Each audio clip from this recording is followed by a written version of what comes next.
नमस्कार दोस्तों, कैसे हो आप सब। आशा करती हूँ आप स्वस्थ एवं खुशहाल होंगे। तो चलिए आज सुनते हैं श्री जयनंदन जी द्वारा रचित कहानी किराए पर सब कुछ। घर का सारा काम अब बहुउद्देश्य सेवा केंद्र मल्टीपर्पज सर्विसेज सेंटर नामक एजेंसी के द्वारा संपन्न होने लगा था। प्रेरणा खिन्न थी, अन्यमनस्क थी। अभिराम केडिया अपने होलसेल मेडिकल शॉप से देर रात में आने पर यांत्रिक ढंग से खाने पीने के बाद बस एक ही काम करता था, रात में उसके साथ सोने का। प्रेरणा कभी कभी सोच में पड़ जाती थी कि कल कहीं यह काम भी एजेंसी के हवाले ना कर दिया जाए। अभिराम की जिस तरह व्यापार में संलिप्तता बढ़ती जा रही थी और उसके शरीर के आयतन में गुणात्मक परिवर्तन होने लगा था, यह खतरा भी अब असंभव जैसा नहीं रह गया था। कल फुन्नू गेंद खेलते वक्त दाहिने हाथ की कोहनी किसी टूटी हुई टहनी की तरह झूल गई। प्रेरणा एकदम नर्वस सी हो गई। फिर भी उसने दुकान पर फोन करना उचित नहीं समझा। क्या फायदा, वह आदमी अपना गद्दी गल्ला छोड़कर आने वाला है नहीं। बहुत हुआ तो टेलीफोन पर ही उसे कोसने, डांटने और हिदायत देने का काम करने लगेगा। ध्यान नहीं रखती हो ठीक से, पता नहीं घर में क्या करती रहती हो दिन भर। अब बैठी बस रोती मत रहो, ले जाओ उसे गुप्ता नर्सिंग होम में। खुद से नहीं जा सकती तो मल्टीपर्पस में रिंग करके किसी को बुला लो। प्रेरणा यह स्टीरियो भाषण सुनने में समय व्यर्थ जाया नहीं करना चाहती थी। उसने खुद ही मल्टीपर्पस में फोन कर दिया। एक ऑटो लेकर फौरन एक लड़का दाखिल हो गया। वह फुन्नू को उसके साथ लेकर चली गई। रात में अभिराम लौटा तो काफी देर तक अपने बही खाते में उलझा रह गया। कुछ 2000 रुपए का हिसाब नहीं मिल रहा था। गुणा भाग के बीच उसे होश ही नहीं आया कि फुन्नू के साथ आज कोई दुर्घटना भी हुई है। प्रेरणा बस इंतजार ही करती रह गई कि बेटे को जरा दुलार पुचकार करेगा यह आदमी। उसने खाना लगा दिया तो अनमने से वह खाकर सो गया। प्रेरणा बेटे के पास चली गई। फुन्नू अब तक जगा हुआ था। उसकी आंखें दरवाजे की तरफ ही निहार रही थी। उसने पूछा, मम्मा क्या डैड अब तक हिसाब किताब में ही उलझे हुए हैं? नहीं, वे सो गए हैं, शायद काफी थके हुए थे। बेटे का मन रखने के लिए प्रेरणा ने एक बहाना गढ़ ही लिया था। फुन्नू का चेहरा उतर गया और देखते ही देखते उसकी आंखों में आंसू भर आए। वह अपने को रोक ना सका और माँ के गले से लगकर सिसक पड़ा। सुबह अभिराम जब दुकान जाने के लिए तैयार हो रहा था, तभी एनके मल्टीपर्पज सर्विसेज का एनके यानी कि नवल किशोर आ गया। अरे एनके, कैसे हो भाई? कैसा चल रहा है तुम्हारा मल्टीपर्पज? बहुत अच्छा चल रहा है केडिया साहब। अब तो इस एरिया का शायद ही कोई घर बचा हो जो अब तक मेरा कस्टमर ना बन गया हो। वेरी गुड, मुझे यह जानकर बहुत खुशी हुई। तुम अपना कार्यक्षेत्र इतना बढ़ा लोगे, इसकी तो मुझे भी वाकई उम्मीद नहीं थी। मेरा तो भाई सारा काम तुम्हारे जिम्मे ही है। कभी कभी मैं सोचता हूँ कि तुम्हारी एजेंसी यहाँ ना शुरू होती तो शायद मेरी घर की तो सारी व्यवस्था ही चरमरा जाती। यह मेरा सौभाग्य है केडिया साहब। अच्छा, अब ये बताइए फुन्नू कैसा है? दर्द तो बहुत रहा होगा ना रात में उसे? नींद की गोली खाने से नींद तो आ गई थी। डॉक्टर ने बताया था कि मेजर कंपाउंड फ्रैक्चर है, लेकिन बच्चा छोटा है इसलिए हड्डी आसानी से जुड़ जाएगी। मुझसे रहा न गया तो मैं उसे देखने के लिए चला आया। एक सेकंड के लिए तिलमिला गया अभिराम केडिया। उफ, इस मानसिक दशा का क्या करे। रात में इस बारे में पूछने का उसे जरा भी ध्यान ना रहा। उसने खुद को संभालते हुए कहा, तुम खुद ही अंदर जाकर देख लो, मिल लो उससे। नवल अंदर चला गया। अभिराम एक खींच से भर उठा। इस औरत से इतना नहीं हुआ कि मुझे जरा याद ही दिला दे। मनहूस की तरह भीतर ही भीतर घुमड़ती रहती है। इतना भी नहीं समझती कि मैं जो कर रहा हूँ, कमा रहा हूँ, सब उसी के लिए है। बिजनेस में आजकल कितनी प्रतिस्पर्धा हो गई है, यह बताने से भी उसे समझ नहीं आता। वह दुकान के लिए बिल, वाउचर, बही आदि समेटने लगा। एनके अंदर से देखकर फुन्नू से मिलकर फिर ड्राइंग हॉल में आ गया। कहने लगा, आपका फुन्नू बहुत भावुक और होशियार है केडिया साहब। मुझे देखते ही रो पड़ा और कहने लगा कि आपने जिस तरह प्यार दुलार देकर संभाला है अंकल, उसे मैं कभी नहीं भूल पाऊंगा। क्षण भर के लिए एक अपराध बोध उसके भीतर किसी पिन की तरह चुभा। सचमुच चाहे कितनी भी भौतिक सुविधाओं से भरा हो आदमी, लेकिन प्यार दुलार और जज्बात का हाशिया जीवन में बना ही रहता है। उसने बात बदलते हुए कहा, एनके, बिल तो लाए हो ना अपना? नहीं नहीं सर, आपसे बिल लेने की मुझे कोई जल्दी नहीं रहती, मैं बाद में भिजवा दूंगा। कौन सा कहीं भागे जा रहे हैं? और इससे पहले कोई बिल रुका है आपका? इस समय तो मैं सचमुच सिर्फ फन्नू को देखने आया था, और आ गया हूँ तो सोचता हूँ कि एक और जरूरी काम निपटाता जाऊं। अपने हाथों से मुझे आपको यह निमंत्रण पत्र देना है।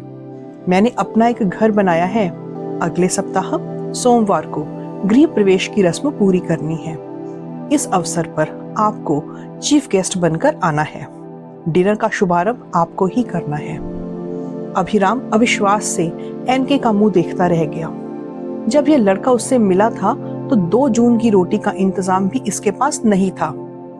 उसकी दुकान में कैसा भी रूखा सूखा काम करने के लिए मनुहार कर रहा था। इसकी एमएससी की डिग्री देखकर अभिराम के अंतर्मन ने स्वीकार नहीं किया कि उसे एक छोटे मोटे काम में लगाकर उसकी मजबूरी का दोहन किया जाए। उस समय उसे खुद एक ऐसी एजेंसी की तलाश थी जो टेलीफोन, बिजली, सेटलमेंट, इंश्योरेंस, कॉरपोरेशन आदि के ऑफिसेज में उसके बार बार पड़ने वाले काम सल्टा सके। इन कार्यालयों के लफड़ों से वह ही नहीं बल्कि उसके संपर्क के कई अन्य व्यापारी और कई ग्राहक भी त्राही त्राही कर रहे थे। अभिराम ने उसे काम का पूरा स्ट्रक्चर समझा दिया और सलाह दी कि वह सबके काम इकट्ठे ले ले और इन कार्यालयों में जाए और साम दाम और बुद्धि बल लगाकर उन्हें अंजाम तक पहुंचाए। इसके बदले में एक वाजिब मेहनताना तय कर ले, जो लोग उसे खुशी खुशी दे भी देंगे। नवल किशोर को रोजी कमाने का यह रास्ता अच्छा लगा और वह अभिराम की दुकान में ही बैठकर जॉब जुटाने में लग गया। बाद में जब वह पूरी तरह स्थापित हो गया और सभी लोग उसे जान गए तो उसने उस मोहल्ले में ही एक भाड़े की कोठरी ले ली जहां उसके अधिकांश ग्राहकों के आवास थे। अब उसने एनके मल्टीपर्पज सर्विसेज सेंटर का एक बोर्ड भी लगा लिया और साथ में एक और दूसरे लड़के को भी रख लिया। 2-2.5 साल बाद अभिराम को नवल ने बताया कि मल्टीपर्पज ने अब कई तरह के काम, जैसे कोई लंबा मुकदमा लड़ना, खाली मकान के लिए किराएदार ढूंढना, गाड़ी या जमीन खरीदना या बेचना, पासपोर्ट वीजा बनवाना, ड्राइविंग लाइसेंस या आवासीय प्रमाण पत्र बनवाना, पुलिस से कोई मामला सलटवाना आदि भी शुरू कर दिए हैं। इन सब के लिए अब स्थायी रूप से और भी 6-7 लड़के रखने पड़े हैं। कुछ लड़के पार्ट टाइमर भी हैं जो काम जड़ पड़ जाने पर कभी भी बुला लिए जाते हैं। इस तरह एक एक सीढ़ी चढ़ते हुए एनके आज इतनी ऊंचाई पर पहुंच गया कि ऐसे पॉश इलाके में अपना मकान बनवा लिया। अभिराम ने कहा, एनके, तुम्हें तो मैंने सिर्फ एक आइडिया भर दिया था, उसे साकार तो तुमने अपनी मेहनत से ही किया है ना। इस श्रेय के हकदार तुम खुद ही हो। मुझे इतना मान क्यों दे रहे हो? तुम जानते हो कि मेरा खुद का काम ऐसा है कि मुझे जरा सी भी फुर्सत नहीं देता। तुम क्यों नहीं अपने जश्न के लिए मेरी जगह किसी सरकारी ऑफिसर को बुला लेते हो? इससे तुम्हारा एक कांटेक्ट भी डेवलप हो जाएगा। अभिराम ने कन्नी काटने की मंशा से कहा, केडिया साहब, अब कांटेक्ट का मोहताज नहीं हूं मैं। आपकी दुआ से मैंने सारा सीक्रेट जान लिया है कि किससे कांटेक्ट कैसे बढ़ाना है और बनाना है। सब पैसे का खेल है। आप मुझे इस काम से जोड़ने के प्रेरणा स्रोत रहे हैं। अतः मेरी यह दिली ख्वाहिश है कि जीवन की पहली बड़ी उपलब्धि के रूप में मैंने जो मकान बनाया है उसके जश्न में आप शिरकत जरूर करें, और वह भी एक चीफ गेस्ट के तौर पर। जानता हूँ समय निकालने में आपको बहुत मुश्किल आएगी। आपको ही क्या, इस मोहल्ले में रहने वाले किसी भी शख्स को फुर्सत कहाँ है, लेकिन फिर भी अपने इस सेवक के लिए थोड़ा सा वक्त निकालने की गुजारिश मैं हर एक से कर रहा हूँ। आपसे तो मेरी स्पेशल रिक्वेस्ट है। कन्विंस करने की तुम्हारी यह अदा बहुत लाजवाब है एनके। शायद इसीलिए यह काम तुम्हें रास आ गया। मेरे लिए इतना आदर रखते हो मन में, यह जानकर भी ना मैं आ पाया तो सचमुच मुझ पर ही बहुत बड़ी ज्यादती हो जाएगी। लेकिन भाई, तुमने मकान बनाया कहाँ है ये तो बताओ। अब नवल किशोर भौचक्का रह गया। केडिया साहब, आप मजाक कर रहे हो या सचमुच नहीं जानते? अरे भाई, मैं मजाक क्यों करने लगा? मेरा यह टाइम तो भागकर दुकान पहुंचने का है। फिर मैं आपका सिर्फ 2 मिनट चाहूंगा केडिया साहब। जरा सा आप मेरे साथ अपनी छत पर चलेंगे? हैरान केडिया छत पर आ गया। सुबह के इस पहर में छत पे के आसपास का मंजर एक गजब की सुखद अनुभूति भरने लगा था उसके भीतर।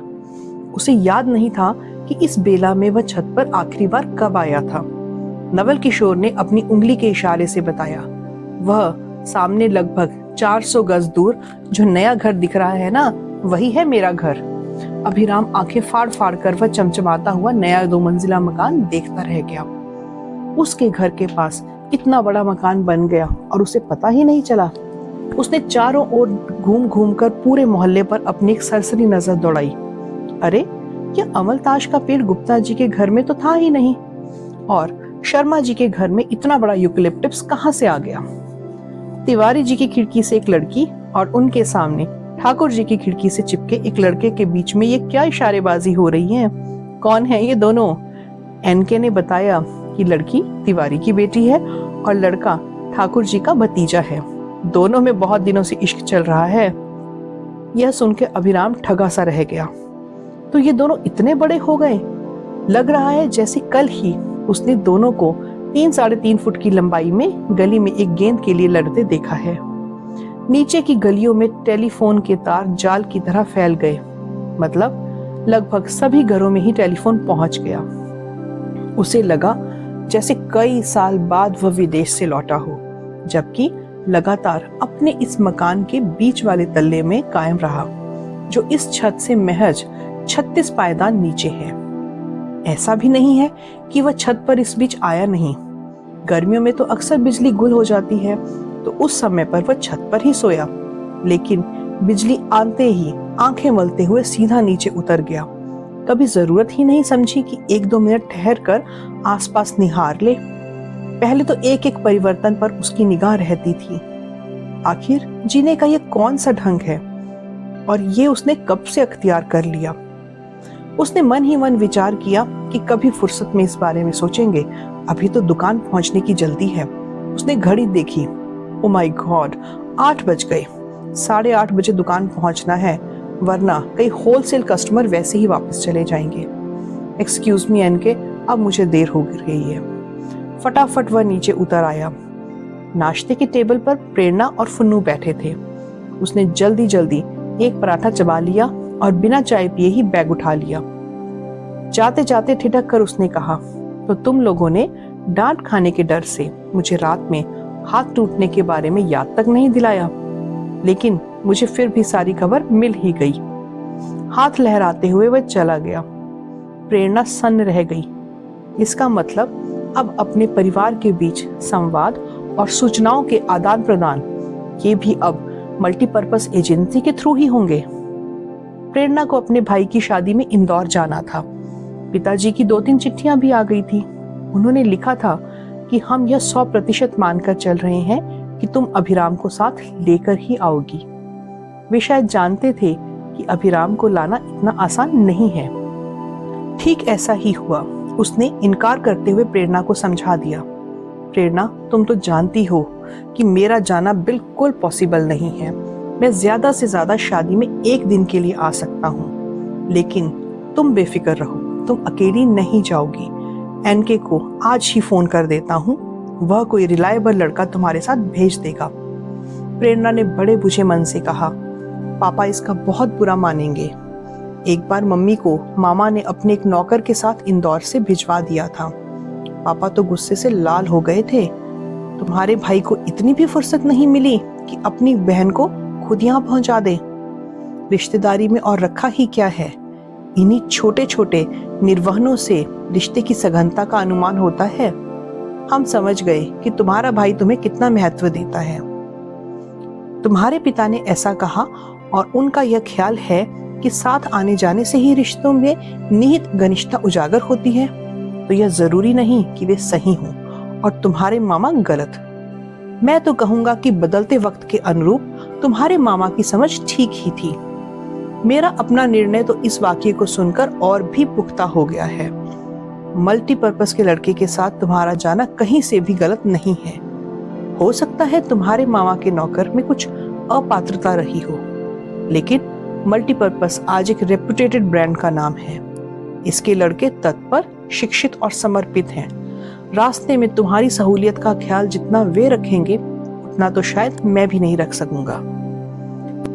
इतने ठोस अनुशंसा और प्रस्तावना के बाद प्रेरणा के कुछ भी कहने का कोई फायदा ना था, ना ही कोई औचित्य था। उसने अपनी मुख सहमति दे दी।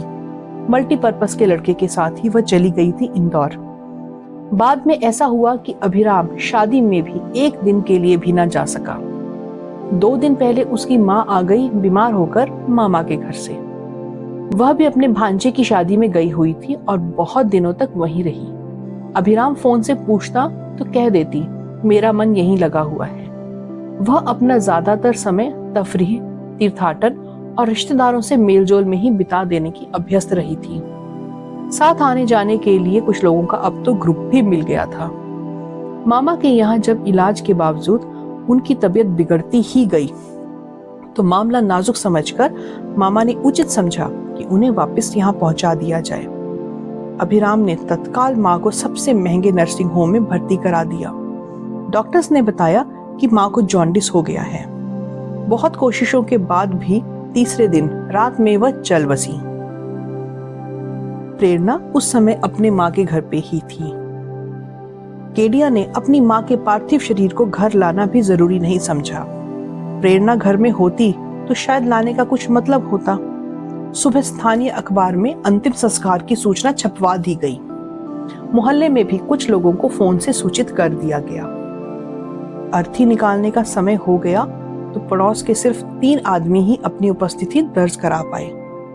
अभिराम को किसी ने याद दिलाया कि आज भारत और पाकिस्तान के बीच अति रोमांचक और संघर्षपूर्ण क्रिकेट मैच हो रहा है, जिसके प्रसारण देखने के लिए लोग अपने अपने टीवी सेट से चिपके हुए हैं। अभिराम को आभास हो गया कि अब और कोई नहीं आएगा, और वैसे भी इन 4-5 वर्षों में आखिर वो खुद भी तो किसी की शव यात्रा या श्राद्ध में शामिल नहीं हुआ था।